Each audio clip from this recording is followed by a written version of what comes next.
زندگی میں کسی کے نام سے پراپرٹی لینا، باپ کمانے والا ہے اور بڑے بیٹے کے نام سے لے لیا، اور کبھی اپنی بیوی کے نام سے لے لی، کسی مجبوری کی وجہ سے باپ کسی کے نام لے لیتا ہے، بیٹی کے نام سے لے لی، جو بھی شکل ہو باپ اپنے نام سے لینے کی بجائے کسی اور کے نام کر دی۔ پیسے باپ نے دیے ہیں یا بیوی کے نام سے بیٹے کے نام سے رجسٹرڈ کرا دی، اور وہ نہ بیوی کی ہے نہ بیٹے کی نہ بیٹی کی، وہ صرف نام ہے، برائے نام۔ تو برائے نام ہونے سے کوئی مالک تو نہیں ہوتا، ہم بعض کہہ دیتے ہیں اس کے نام ہے، شرعی میں مالک ہو بندہ۔ تو یہ صورتیں ہم دیکھ رہے ہیں، اگر بیٹے کے نام کر دی یا برائے نام، وہ باپ کے مرنے کو کہے گا کہ یہ میرا نام ہے، وہ ترک میں شامل ہی نہیں کرے گا، تو پھر کیا آپ کریں گے؟ یہ ہو سکتا ہے؟ دنیا کا کوئی بھی عدالت اس صورت حال میں انصاف نہیں کر سکتی، وہ تو نام دیکھے گی، کیونکہ دنیا کی ہر عدالت بغیر پیپر دیکھے فیصلہ نہیں کرتی، جو پیپر دیکھے گی تو اس کا نام نکلے گی۔ تو اس لیے آخرت کی عدالت کے حساب سے اس کی پکڑ ہو سکتی ہے کہ اس کے برائے نام ہے، صرف مالک نہیں ہے، باقیوں کا بھی حصہ ہے، لیکن وہ ناجائز فائدہ لے گا۔ قیامت کے دن ایسے انسان کی سخت پکڑ ہوگی جو ناجائز فائدہ لے۔ اللہ تعالیٰ کا ڈر خوف نہیں ہے اس میں، اگر اللہ تعالیٰ کا ڈر خوف نہیں ہے تو پھر وہ نہیں دے گا، اگر ڈر خوف ہوگا پھر ہی وہ دے گا۔ اگر اس کو عدالت کا خوف ہے تو آخرت کے عدالت کا خوف ہے، تو وہ اگر اس کو کوئی خوف ہی نہیں ہے تو وہ کہاں دے گا؟ یہ بھی باپ کی پراپرٹی ہے، ترکے میں اس کو بھی شامل کیا جائے گا۔ بس ایک پیپر ورک جو ہے نا، وہ دکھا دیا کہ میرے باپ نے میرے نام کر دیا ہے، اس کی کوئی حقیقت نہیں ہے، وہ کسی مسئلے کی وجہ سے کی ہوتی ہے۔ اور بعض لوگ کہتے ہیں جی میرے باپ نے مجھے تحفہ دیا ہے، ہدیہ دیا ہے، تو اس شکل میں کوئی کسی کو دھوکہ دے سکتا ہے؟ اس لیے ایسا کرنا نہیں چاہیے، کسی کے نام آپ کر دیں۔ کئی واقعات ایسے دیکھے ہیں، بیوی کے نام کر دی،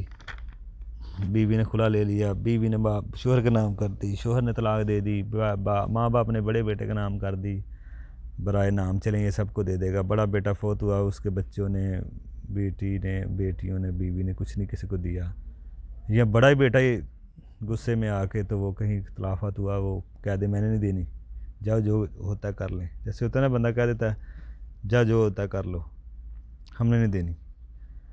تو بعد میں آپ پچھتائیں، سر میں ہاتھ ماریں اپنے، کیا کیا مرنے والوں نے، کیا کیا، ہم نے بھی نہیں کچھ بات کی۔ تو اس طرح یہ مسائل کا پہلے ہی پتہ ہونا چاہیے، بندہ اپنے نام ہی رکھے، ہاں کسی کو مالک بنانا ہو ساتھ نام کر دے، الگ مسئلہ ہے، لیکن برائے نام جو کرتے ہیں نا، اس کی پھر یہ خرابیاں آتی ہیں۔ تو اس لیے عدالت سے آپ جائیں گے، عدالت میں ثبوت مانگنا ہے، تو ثبوت آپ دیکھیں گے جس کے نام ہوگا اس کو ہی وہ مانے گی، وہی تھوڑی تحقیق کرے گی جی یہ تو باپ تھی، شرعی مالک تو نہیں ہے بیٹا،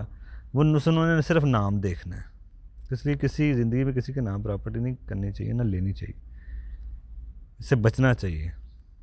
ایسا کر لیا تو بعد میں پریشانی زیادہ ہو سکتی ہے، جس کو سدھارنا بعد کا تو بڑا مشکل ہو جاتا ہے، سوائے پچھتاوے کو کچھ نہیں ہوتا۔ اگر باپ نے غلطی کر بھی دی ہے ایسا، یا کسی نے کر دی ہے، تو اس کا حل یہی ہے کہ اس غلطی کو سدھاریں، سب اس میں شریک ہوں۔ اسی طرح دوسرا، اگر بیوی کے نام سے پراپرٹی لے لی، بیوی کا انتقال ہوگا تو بیوی کے جائے گی ماں باپ کو قانونی طور پہ، شوہر ابھی زندہ ہے تو بیوی کے ماں باپ کو چلی جائے گی قانونی طور پہ۔ اگر بیوی نے شوہر کا نام کر دی ہے، مالک بیوی، تو شوہر کے ماں باپ کو چلی جائے گی قانونی طور پہ 1/3 اگر زندہ ہوئے، تو یہ سارے مسئلے پھر پیدا ہوئے قانونی طور پہ۔ تو اس لیے والدین کے چاہیے کوئی بھی اپنے آخرت کے دیکھیں، اور لوگوں میں اب آخرت کا احساس نہیں ہے، ڈر نہیں ہے، تو اس لیے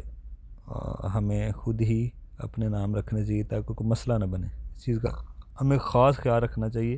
تاکہ دوسروں کے لیے کوئی بعد میں پریشانی نہ بنے۔ اسی طرح دوسری شادی کرنی ہو کسی نے، کوئی اس سے پھر ہی کرے گا نا، اس کے پاس کچھ ہوگا، تو بڑی کوئی مجبوری ہو تو پھر کسی کا نام کریں، ورنہ نہ کریں۔ تو یہ مسئلے ہیں، بیوی کا نام کر دیں، بیوی الگ ہو سکتی ہے، بیوی نافرمان ہو سکتی ہے، بیوی نے شوہر کا نام لگا دی، شوہر نافرمان ہو سکتا ہے، مال تو اس کو آ گیا، اب اس نے کیا کسی کا کچھ سوچنا ہے۔ تو یہ ساری خرابیاں ہو سکتی ہیں۔ آپ بیوی کا نام کر رہے ہیں، بیوی آپ کو گھر سے نکال سکتی ہے، بیوی نے شوہر کا نام لگا دی، شوہر گھر سے نکال سکتا ہے کل کو کوئی مسئلہ ہوا، تو یہ ساری خرابیاں پھر بنیں گی۔ کوئی باپ یہ غلطی نہ کرے، اپنے نام ہی رکھے، بعد میں وراثت کے طور پہ مال تقسیم ہو جائے گا۔ تو یہ لا علمی ہی کی وجہ سے لوگ مسائل کو جانتے نہیں ہیں، تو اس لیے پھر یہ مسئلہ بنتا ہے۔